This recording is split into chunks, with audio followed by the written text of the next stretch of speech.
There were taonga that were dug out of the ground. There were mizens and other parasites that were carved through. It was certainly felt by myself and other Māori on the pipeline team. But then the burial of rubbish, which included asbestos, the steel, there's wire rope, tar coverings that are used, was just pushed into a hole and covered over. They dug a big pit in here and buried a whole lot of asbestos waste. The issue I understand with asbestos is people inhaling it into their systems. Fibres split long ways and you can't get them back out of your body. We took over 500 kgs of asbestos contaminated soil. The people on this land aren't going anywhere. Out of 1,000 years, we'll still be here.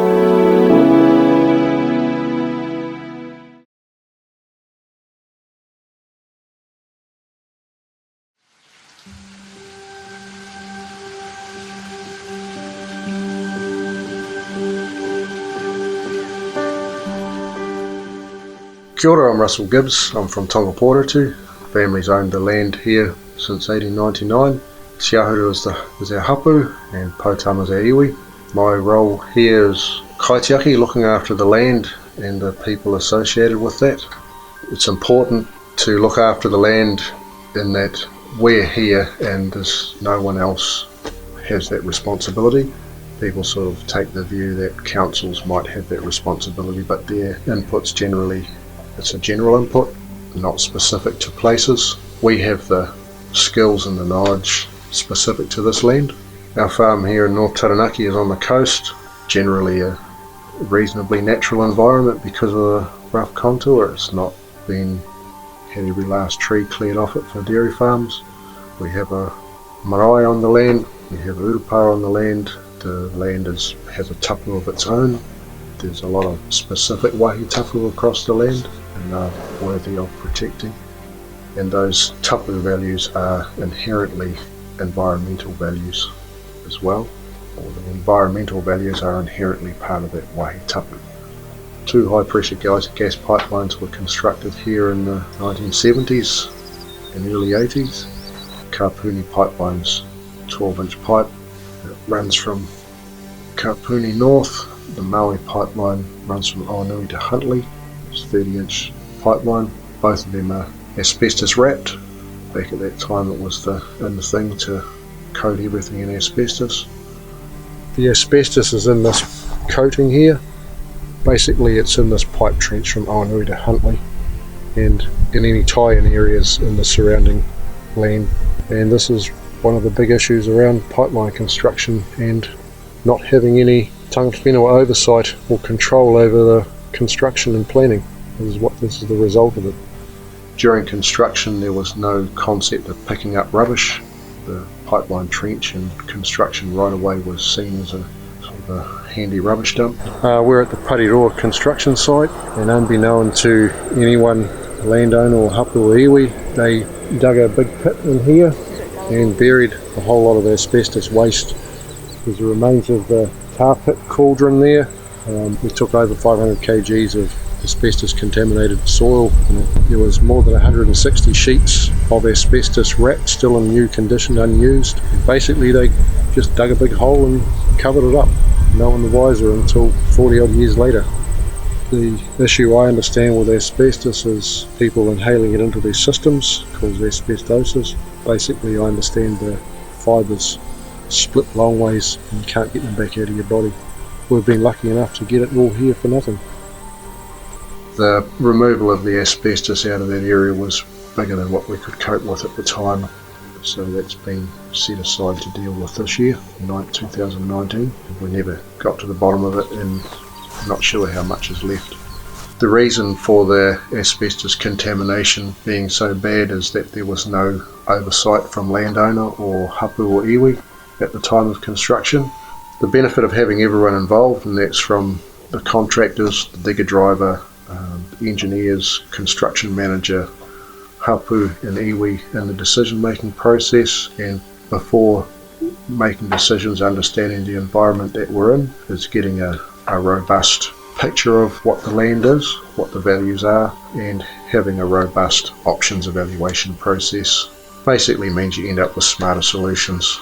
On the face of it, it's more difficult getting everyone involved at the time Often planning's done well ahead of construction, but the throwaway comment or rule of thumb was that roughly in the past half of the projects didn't address the issue they were designed to deal with. And it was just poor planning, not having enough people involved.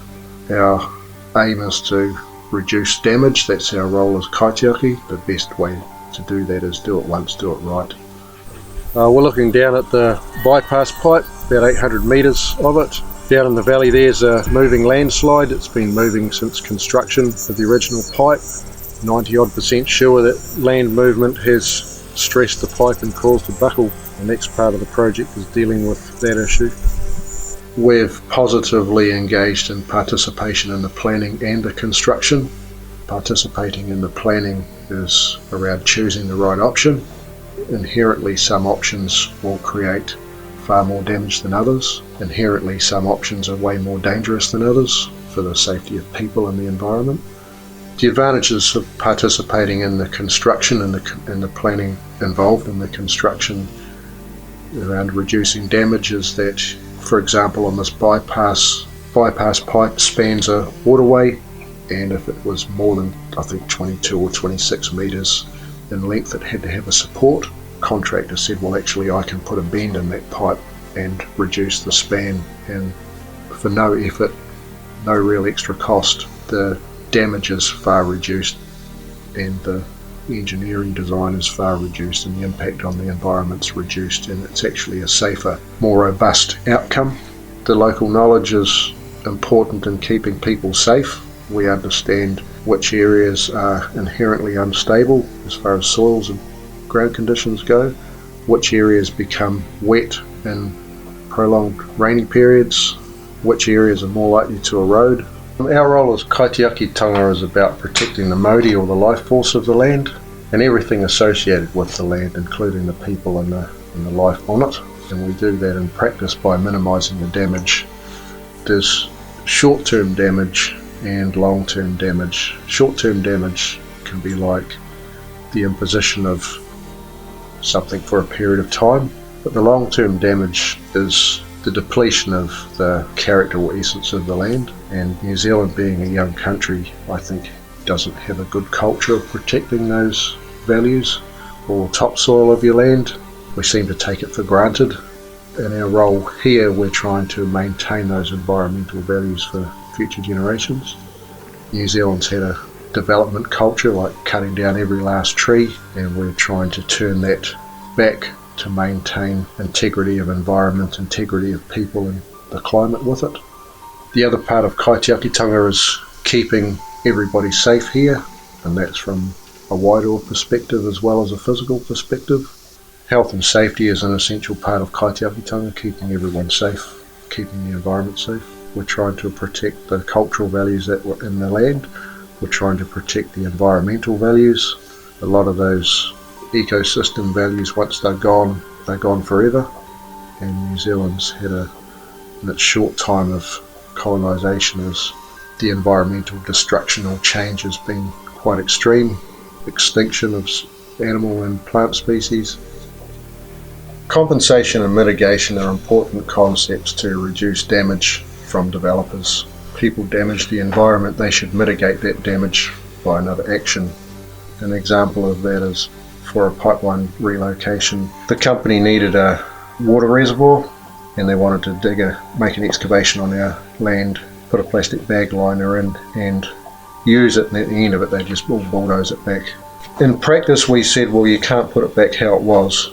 If you want to put in a liner, let's put in a robust one as a permanent solution and landscape and plant the surrounding environment out in native vegetation, including a wetland in spring, which is what we did. What we built by way of mitigation is a pāharakeke. It's got a wetland, this pond here, and the spring. Basically built an ecosystem of birds and insects and frogs, and out of what was essentially damage. Mitigation is an important concept against development in that it reduces the desire for developers to cause damage in the first place if they've got to pay in some way for that damage, or restoring or offsetting damage. I think the conclusion is that the landowner or hapu and the iwi need to be involved in the whole project from planning right through to construction. It's the only way to minimise the damage.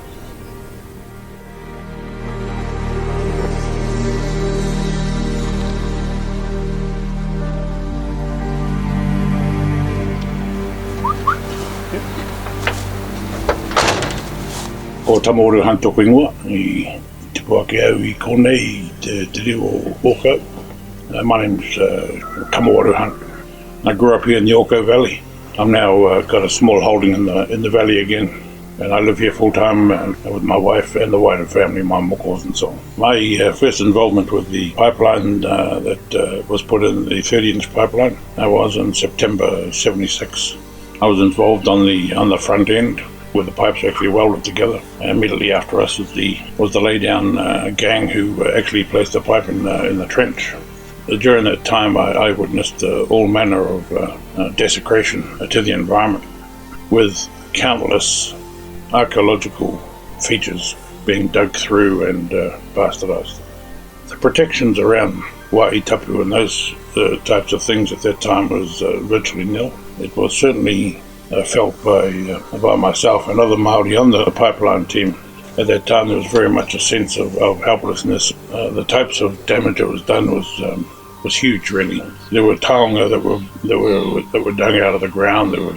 There were mizens and other parasites that were carved through. There wasn't a sense that we could do anything about it at that time. But things have moved on, and now I cast my mind back to the types of things that happened. Not only the savaging of those sites, but then the burial of all manner of rubbish, and which included asbestos and all those things that are associated with the pipeline.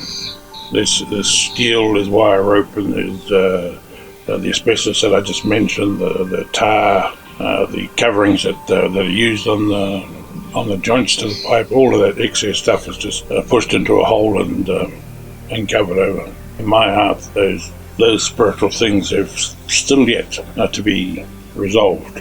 And while they lay unresolved, it'll continue to have an effect on the honga kainga.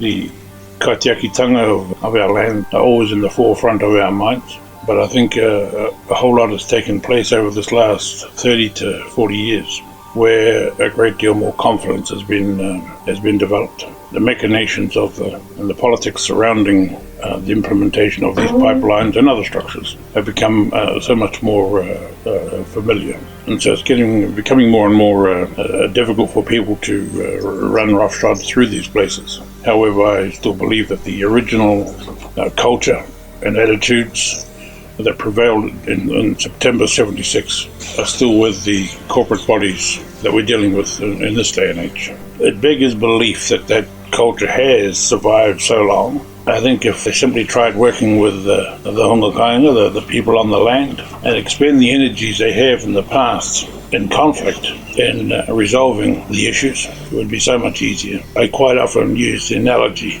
of I break in a lot of horses, and there was a time when breaking a horse meant exactly that, breaking his will and his spirit, choking them down, roping them up, turning them into the beast of burden that many of the old fellas thought that they were.